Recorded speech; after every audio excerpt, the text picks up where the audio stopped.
I mentioned this morning, appreciative of the selection of songs, and again tonight. Isn't it interesting how when you're in a different place, a different situation, how songs affect you differently? October of 2016 will be the 3-year anniversary of Caleb's cancer-free status being declared. In other words, next month, Caleb will come in and he'll have the full scan and a lot of different tests going on, echocardiogram, lung test, kidney test, just to check the viability of how everything's continuing to. And I remembered even several years ago, the songs that we sang this morning, I sang them many times with tears in my eyes. This morning there was a great sense of faith and victory in those songs. I think of several of our own individuals who are right now struggling with a lot of different things, and whether it be cancer or other issues going on and struggles even as a family. All of these songs bring a great deal of comfort and encouragement. I almost switched the lessons sitting right there. Because I thought of the song, These Are the Days of Elijah, and there's a lesson I've been working on from the Valley of the Dry Bones, that when God can take a bunch of old, dried, unusable bones and form a great army, He can do anything He chooses to do. But I'm going to go ahead with the thoughts of tonight. This is the last in this series of looks at moments with the Master. Did you know, and we're going to be looking at John 4, and it's probably the third time within a year and a half that I've looked at John 4. It dawned on me when I was going to use this as the last lesson. Some of you are going to say, okay, we've talked about this section of Scripture a couple of times, and we have. A little different look tonight, because I think it's about trust. And in essence, our relationships, our dedication to God, our current dealing with whatever struggle we're in the middle of, whatever if it's at work, if it's at home, if it's some family situation, it's all about trust. But do you know, people have a tendency to believe anything? It amazes me what people will believe. Because if it's online, it's truth, right? Wow. It never ceases to amaze me. And even myself sometimes, I'll see something and all of a sudden I have a reaction like, really? And then I have that dawning moment, and there's no way that's true. One of my favorite new things, and Dean's got this started, I don't know if any of you seen any of the Babylon Bee postings? Brett has.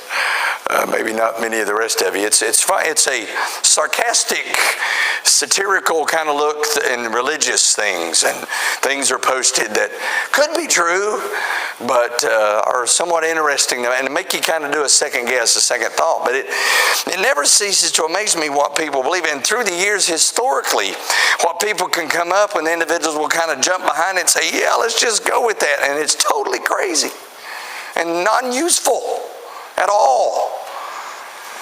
But it is interesting that in John 4, in the middle of the first century, if you're going to record something, if you're going to record an event, this is the most likely event that would ever be recorded and kept for the annals of history. An interaction between a Jewish rabbi and a Samaritan woman. Just would not be one of the top. It could be scandalous, and maybe from an explorer, point of view, in the tabloid magazines that might be. You never look at those, I know, though, do you? You never. Why do they put those right at the checkout counter? Because you're standing in line, all of a sudden you look and go, "Oh, they did that! Oh my!" And you go. All of a sudden, you catch yourself going. You kind of look over and you want to read the rest of the headline. What? Because it's intriguing. It catches, inquiring minds. Well, there would have been inquiring minds in the first, because you remember when the disciples first came back and he's standing there and they're going, what in the world's going on here? They don't talk to him about it. And when you figure that, there's a principle involved. And that is that people will accept a wide range of beliefs, but not the Bible. Because we live in a culture where it says, well, you have your thing, I have my thing, and my thing's okay, your thing's okay, just don't talk about my thing. And you can talk about your thing, and we can all be okay. We'll just all accept each other. We'll just join hands, get in a circle, and sing Kumbaya. You can't do that. And so Jesus crosses those barriers. He steps in a situation that no one else would do. And he changes things. Because he creates trust with an individual who should not trust him. And it's not the way he does, it's actually what he ends up saying that changes her morning forever. The last time we looked at this text, I brought you from her perspective of coming that morning, because she came at that time of the morning, at that time in the heat of the day, because she didn't want anybody. She didn't want to interact with anybody else. There were too many things already going on in her life that she didn't want to talk about, and that she wanted no one else to be aware of. All she was doing is coming to get the water. She is miserable. And her mindset that day, just like any other regular day, I'm going to the well to get the necessary water that I need. I'm coming back home. I don't want to touch, I don't want to talk to anybody. I don't want to have any kind of an interaction. And when you come there in John 4, some of you are probably already there. There is this. He came to a city of Samaria, which is called Sychar, near the plot of ground that Jacob gave to his son Joseph. Now Jacob's well was there. Jesus, therefore, being wearied from his journey, sat thus by the well. It was about the 6th hour. A woman of Samaria came to draw water. See, the misery of her isolation. I talked about that the other time I talked about this text. Here's a person who was just struggling with life. It's obvious as she comes in, and she even talks with Jesus and some of the information that's further divulged. We're not going to look at that in detail because you know that part of the story. It's the misery of her ignorance of what's going on. And see, in verse 7, give me a drink, is what Jesus says to her, which never should have happened.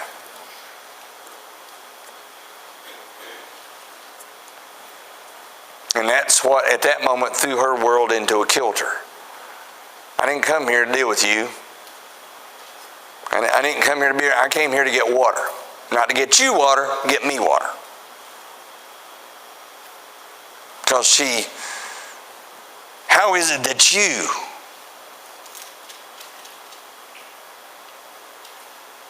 being a Jew, ask a drink from me, a Samaritan woman? It's kind of like she's saying, do you understand what's happening here? You're talking to me. We don't do this. How many potentially beneficial conversations never happen because we're not supposed to be talking to each other?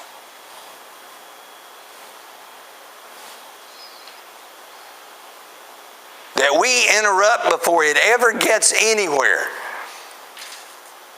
That situation can happen to you walking into Walmart. It can happen to you at the workplace. It could be some situation where there's some sort of distance, some sort of disagreement, something that has kept something from being said just simply because there's an understood rule. We're just not going to talk about it. And she comes up here with a full hope nobody's going to talk to her because she doesn't want to talk about her life. Because when she starts talking about her life, she has to reveal it's kind of messed up. I've had a rough time. And yet this Jew who hates me has just asked me for a drink. Here again, this is me overthinking this. I'll give you a drink. I got a bucket. And that never happens. I understand that. But there's so much animosity here. So much distance.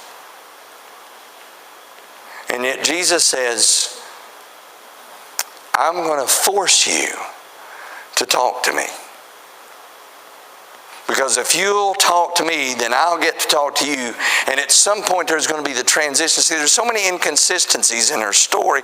When you look at verse 11, the woman said to him, "Sir, you have nothing to draw with, and the well is deep.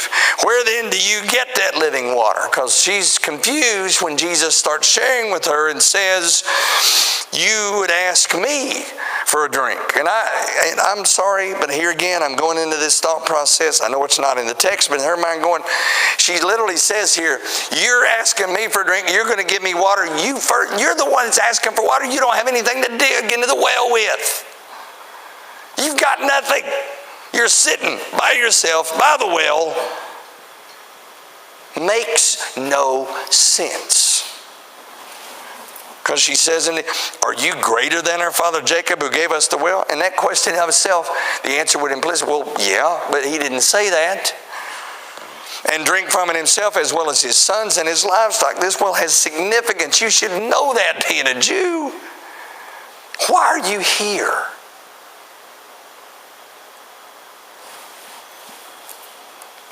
It's because he's this. And here's that moment where I'm going to remind you of a truth that may have not come to your mind. If we're supposed to be like Jesus,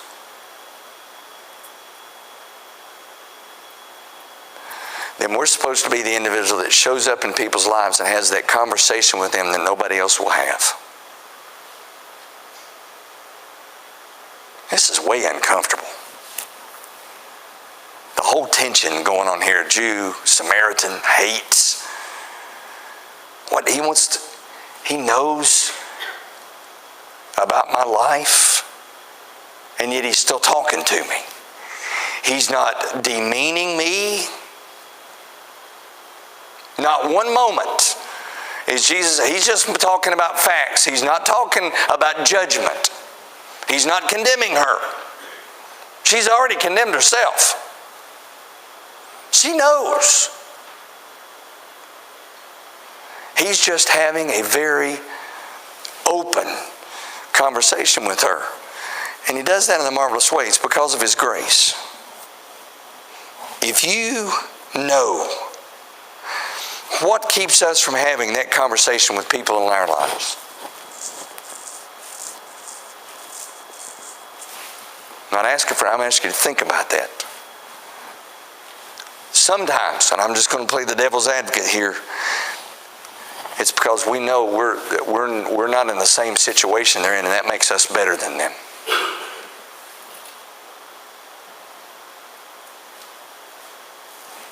And that's wrong.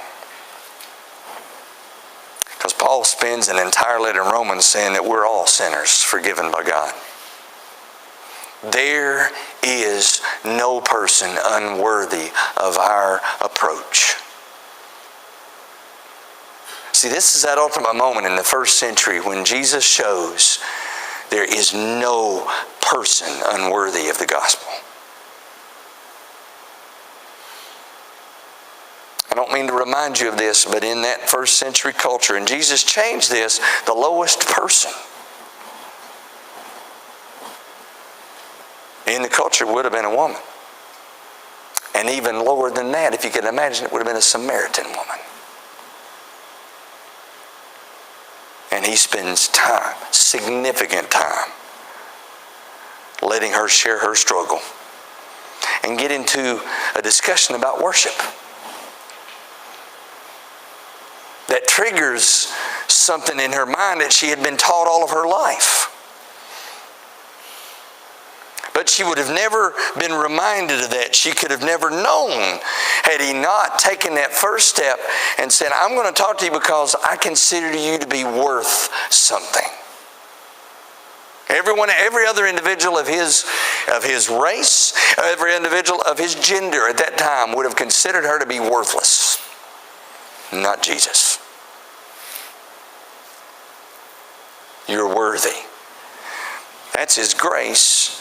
And then there's another part of this, it's matchless in his gift. And when he's from 10 through 14, Jesus says, "It is, if you knew the gift of God and who it is that says to you, 'Give me a drink,' you would have asked him and he would have given you living water." I'm going to share something with you. Again, a gesture that would have been foreign to the culture. I'm not giving her anything. That's what she'd been used to. Here's somebody willing, and then he even goes further in 11. Whoever drinks of this water will thirst again, but whoever drinks of the water that I shall give him or her will never thirst. But the water that I shall give him will become in him a fountain of life, springing up into everlasting life. And for a moment she gets a glimpse of what it could be like not to have to come to the well. Give it to me. Let me share with me what you have, if you're willing to. And then the discussion ensues where she reveals, and then the sidetrack discussion in verse 19. And sir, I perceive that you're a prophet.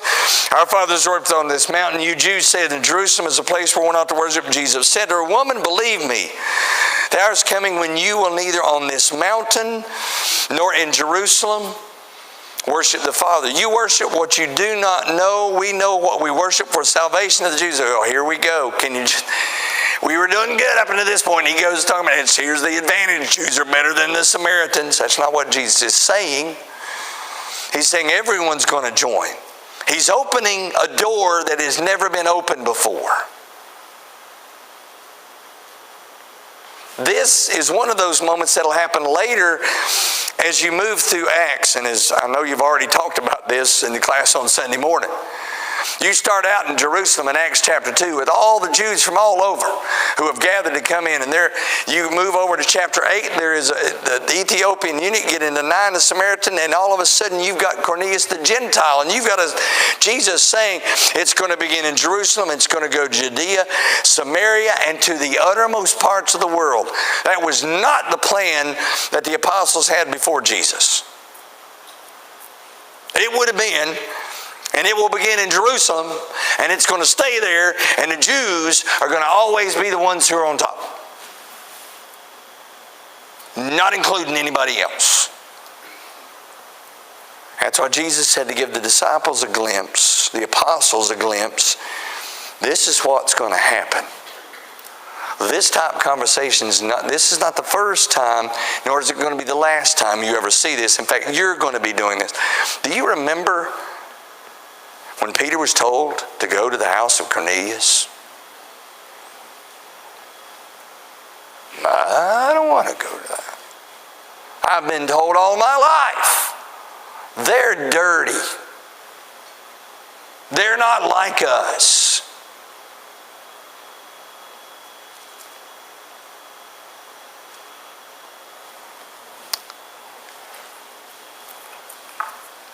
If the church is ever going to get to being what Jesus would have us to do, we've got to get in our minds, who for me is that person that I might never have a conversation with?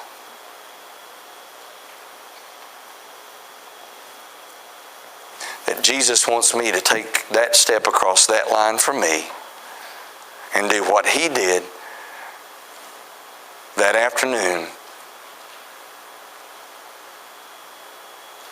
and change. Because what happens, we don't look a lot at the last part of this. I want to start in verse 27 and kind of conclude these thoughts. At this point, his disciples came and they marveled that he talked with a woman, yet no one said, "What do you seek?" or "Why are you talking with her?"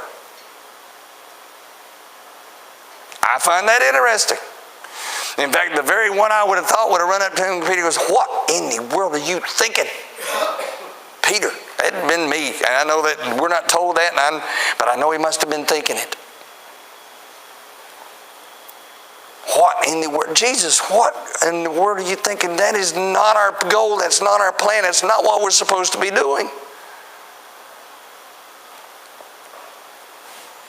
The woman then left her water pot, went into the city, and said to the men.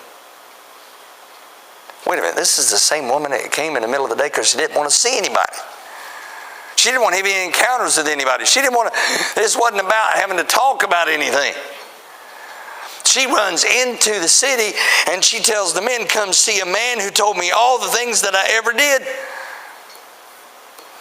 Why is that a good thing? How could that possibly be? He has just made me aware of how far I am away from where I need to be. And yet, see, could this be the Christ, they went out of the city and came to him. Now don't mishear this, but she went from being an outcast to an evangelist in one afternoon.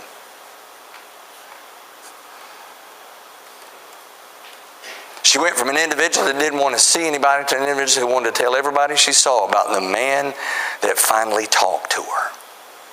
That wasn't supposed to.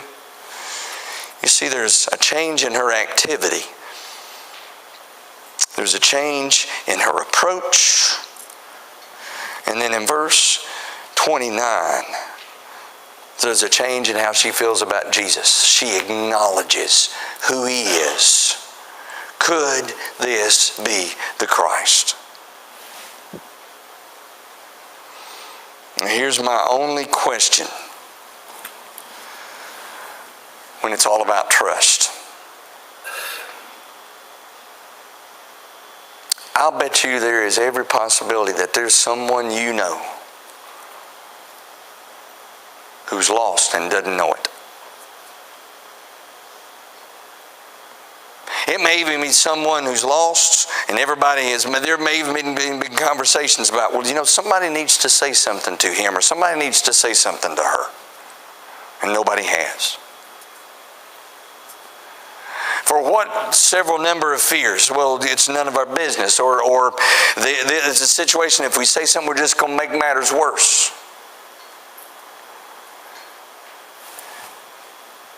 Jesus spoke up, and in a situation that the culture around him would say, don't say a word. In a culture that would say, she doesn't deserve what you're offering. She'll never change. Now here's where I have to back away from what the Scripture shares and say, for this moment, all we know is at least triggered a transition. Whether or not it ever fully, if she fully came to respond to Jesus and be one of his followers, we're not told. The story ends there in reference to her. But it does indicate. In fact, verse 39 gives an incredible,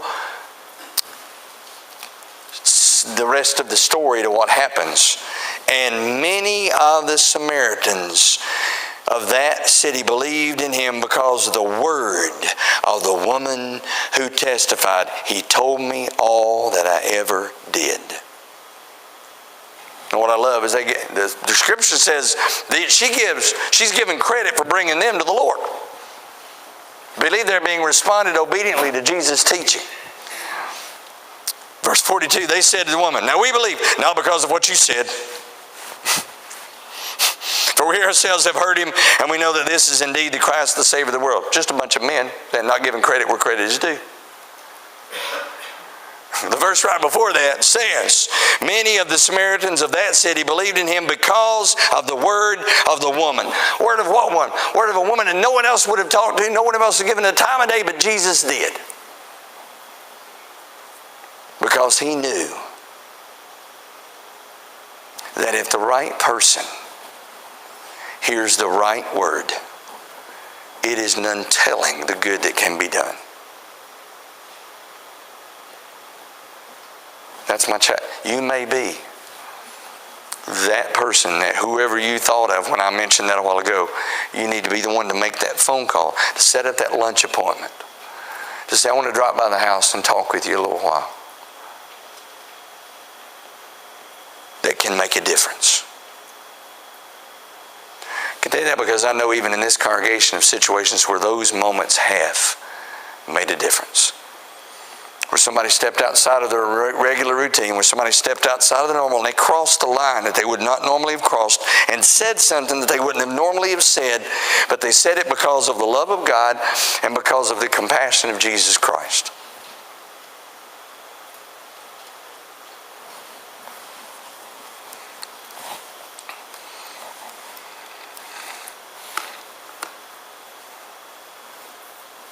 Some people need to be asked this question, have you been to Jesus? and listen to what He wants you to do? That's a simple question that could prompt a lot of incredible answers. What if Jesus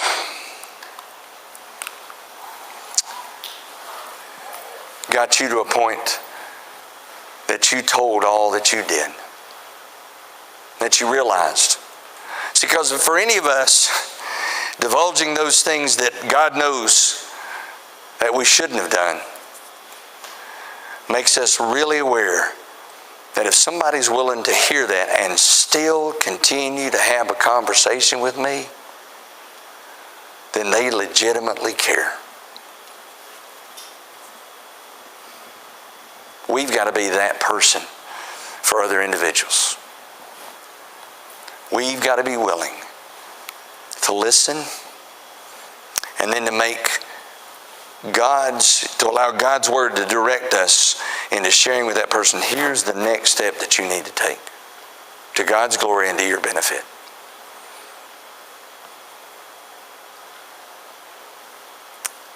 Could this be the Christ, she said? Just that moment created an interest that changed the lives of untold numbers. We don't know. It says many of the Samaritans believed. Maybe this week, maybe this month, a situation will be made available to you, and you'll have that moment where you're going to say, oh, I don't know. Go ahead and say it. Out of love. Say it because you care. Say it because you can.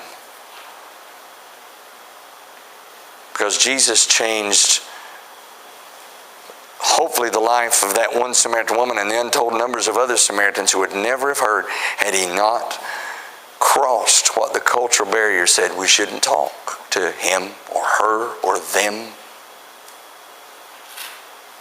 What will people think of us? Well, it didn't matter. Jesus' greater concern was the soul salvation that could be had. There's a song that we're about to sing that's talking about lighting the fire. And it always reminds me of an old camp song that we don't sing anymore. It was one of those that sometimes you'd think it was sounded kind of a little hokey, but it was not. It only takes a spark to get a fire going. I wish for you, my friend, this love that God has found. That song has that same kind of thought. If one person says what needs to be said by God's Word and by His will, differences can be made. Walls can be broken down.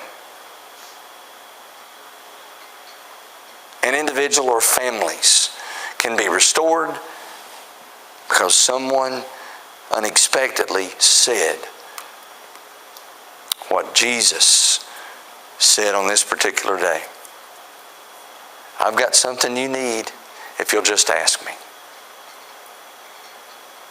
If we can assist you in initial obedience, penitent faith, confession, and baptism, restoration to the family of God. Anyway, would you come while we stand and while we sing?